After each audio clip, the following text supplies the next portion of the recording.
Air India flight number 171 ఒక తిరిగి రాని ప్రయాణం, ఒక విషాదమైన ఘటన మనందరి లైఫ్స్ని ఒక్కసారిగా కుదిపేసింది. ఫ్లైట్ ఎక్కిన వాళ్ళు కానీ, ఫ్లైట్ ఎంతవరకు ఎక్కని వాళ్ళకు కూడా ఈ ఘటన చూసిన తర్వాత చాలా అంటే చాలా భయం వేసింది. ఎందుకంటే రీసెంట్గా నేను ఫ్లైట్లో వెళ్ళడం జరిగింది. సో ఈ న్యూస్ విన్న తర్వాత నాకైతే నిజంగా వెన్నులో వణుకు పుట్టింది. సో ఇప్పుడు ఫర్దర్గా ఫ్లైట్లో వెళ్ళబోయే వాళ్ళ సిచ్యువేషన్ తలుచుకుంటే వాళ్ళ భయం ఇంకా పీక్స్లో ఉంటుందన్నమాట. సో అందుకే నేను ఈ వీడియో చేయడానికి మెయిన్ కారణం ఏంటంటే, దీంట్లో ఉన్న ఈ న్యూస్ గురించి డీటెయిల్స్ అందరికీ తెలుసు. సో నేను మళ్ళీ అవే చెప్పదలుచుకోవట్లేదు.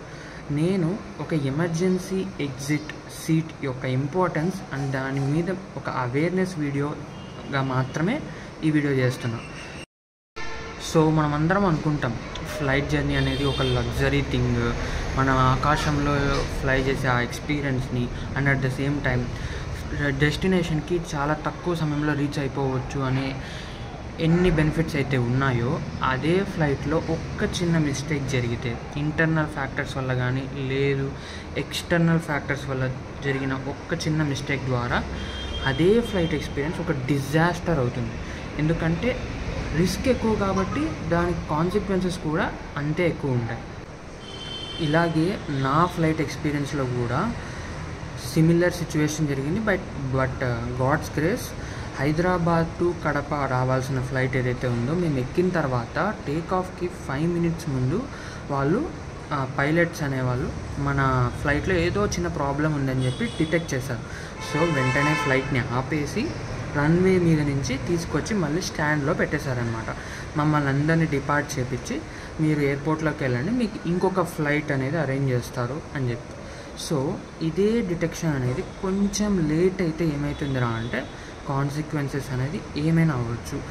కొన్ని బై గాడ్స్ కేస్ కొన్నిసార్లు వాళ్ళు టేక్ ఆఫ్ అయిన తర్వాత గుర్తించిన నియర్ బై ఎయిర్పోర్ట్లో మళ్ళీ ల్యాండ్ చేసేయచ్చు. లేదు మనం చూసిన న్యూస్ లాగా సిచ్యువేషన్ జరిగే ఛాన్సెస్ కూడా ఉంది. సో అందుకే ఎమర్జెన్సీ ఎగ్జిట్ అనేది ఒక ఫ్లైట్లో one of the key important thing. And flight instructions ఏవైతే ఇస్తారో వాటిని శ్రద్ధగా వినాలి. చాలామంది నేను అబ్జర్వ్ చేసినంత వరకు ఫ్లైట్లో ఇన్స్ట్రక్షన్స్ని కేర్ కూడా చేయరు, అసలు వినరు ఫస్ట్ ఆఫ్ ఆల్. సో మనం ఈ న్యూస్లో చూస్తే ఆ ఎమర్జెన్సీ ఎగ్జిట్ పక్కన ఉన్న వ్యక్తి మాత్రమే బయటపడ్డారు. సో నేను అనట్లేదు ఎమర్జెన్సీ ఎగ్జిట్ నుంచి అతనేం దూకలేదు, అతనే చెప్పాడు నేనేం దూకలేదు. ఆఫ్టర్ మొత్తం క్రాష్ అయిపోయిన తర్వాత డోర్ ఆటోమేటిక్గా ఓపెన్ అయింది, ఓపెన్ అవడంతో నేను బయటికి నడుచుకుంటూ వచ్చేసానని చెప్పాడు.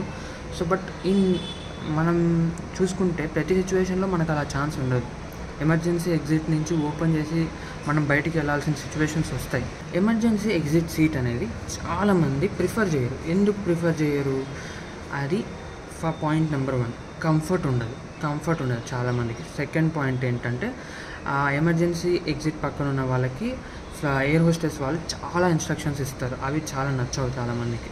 ఆ ఇన్స్ట్రక్షన్స్ ఫాలో అవ్వడం, మళ్ళీ ఆ ఎమర్జెన్సీ ఎగ్జిట్ సీట్ పక్కన రిస్కీ. ఎందుకు రిస్కీ కూడా చెప్తా. మీరు నా ఫోటో చూడొచ్చు. రీసెంట్గా నేను ఎమర్జెన్సీ ఎగ్జిట్ సీట్ పక్కన కూర్చునడం. సో ఈ ఫోటో గమనిస్తే ఆ పైన ఇన్స్ట్రక్షన్ చూడండి, పుల్ టు ఓపెన్ అని ఉంది. సో మీరు దాన్ని పట్టుకొని హ్యాండిల్ పట్టుకొని లాగితే ఓపెన్ అయిపోతుంది. So majority of flights and almost all ఫ్లైట్స్లో ఈ ఎమర్జెన్సీ ఎగ్జిట్స్ అనేవి చాలా సెన్సిటివ్గా ఉంటాయి. అంటే అవి ఈజీగా ఓపెన్ అవ్వడానికి వాటిని డిజైన్ చేశారు, నువ్వు ఏదో కష్టపడాల్సిన అవసరంలా. బట్ జనరల్గా మీరు నార్మల్ ఫ్లైట్ డోర్ ఏదైతే ఉంటుందో, ఎయిర్ హోస్టెస్ చాలా కష్టపడి దాన్ని లాగడం మీరు గమనించుంటారు. ఎందుకంటే అది చాలా టన్నుల బరువు ఉంటుంది. సో ఈ ఎమర్జెన్సీ ఎగ్జిట్ కూడా అంతే బరువు పెట్టి అంతే టఫ్గా పెడితే ఓపెన్ చేయడం కష్టం కదా. సో అందుకే దాన్ని చాలా ఈజీగా ఓపెన్ అయ్యేటట్టు డిజైన్ చేశారు. సో ఇప్పుడు ఈ ఎమర్జెన్సీ ఎగ్జిట్ మీరు చూసినట్టయితే ఆ హ్యాండిల్ పట్టుకొని అట్ ద సేమ్ టైం కింద కూడా సిమిలర్ హ్యాండిల్ ఉంది. ఆ 2 హ్యాండిల్స్ని పట్టుకొని మనం పుల్ చేసి లాగితే బయటకు వచ్చేస్తుంది, డోర్ బయటకు వచ్చేస్తుంది. మీకేం మళ్ళీ హింజ్ ఉండదు అనమాట. అంటే మనకి నార్మల్ డోర్స్కి ఉన్నట్టు ఇట్లా ఓపెన్ అవ్వాలి, మొత్తం బయటికి పీస్ వచ్చేస్తుంది అనమాట. ఆ ఓపెన్ చేస్తే మనం బయటికి ఎస్కేప్ అవ్వచ్చు. బట్ ఈ ఎమర్జెన్సీ ఎగ్జిట్ సీట్కి నీ ఇష్టం వచ్చినప్పుడు, నీకు ఎమర్జెన్సీ అనిపించినప్పుడు ఓపెన్ చేయకూడదు.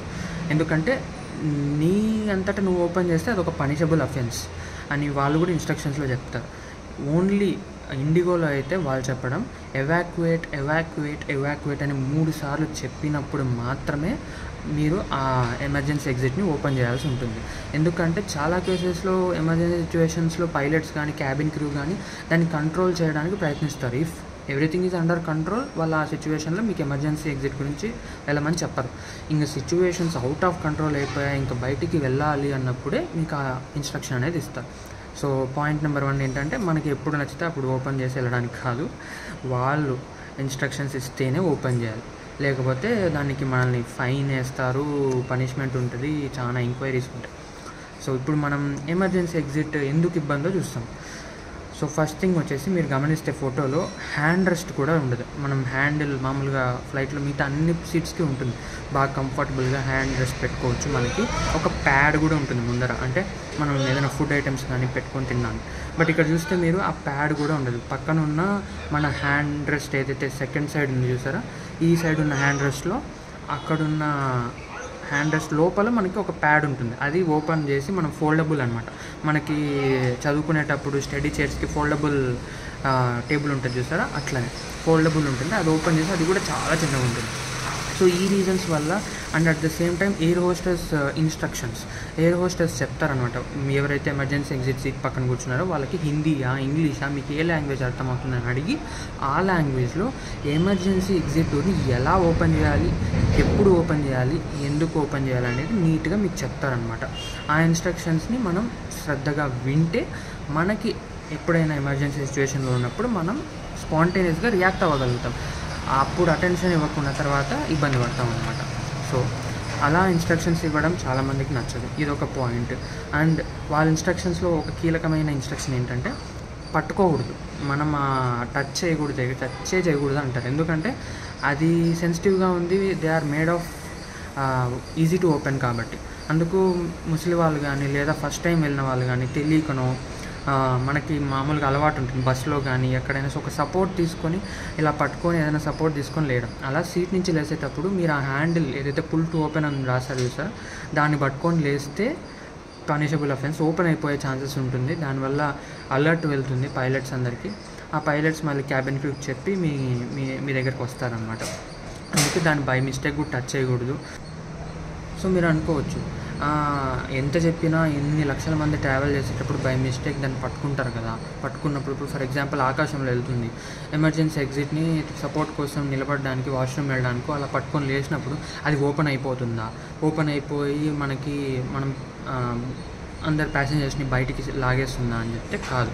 ఎందుకు, ఆకాశంలో వెళ్ళేటప్పుడు అంత హైట్లో వెళ్ళేటప్పుడు ప్రెషర్ డిఫరెన్స్ అనేది ఉంటుంది. అంటే ఎక్స్టర్నల్ ఎన్విరాన్మెంట్ అంత స్పీడ్గా వెళ్ళేటప్పుడు ఫ్లైట్ యొక్క out side environment pressure cabin లోపల ఉన్న ప్రెషర్కి చాలా డిఫరెన్స్ ఉంటుంది. కాబట్టి ఆ ప్రెషర్ డిఫరెన్స్ వల్ల మనకి డోర్ అనేది ఓపెన్ అవ్వదు అనుకున్నాను. So thank you for watching, will see you in next video.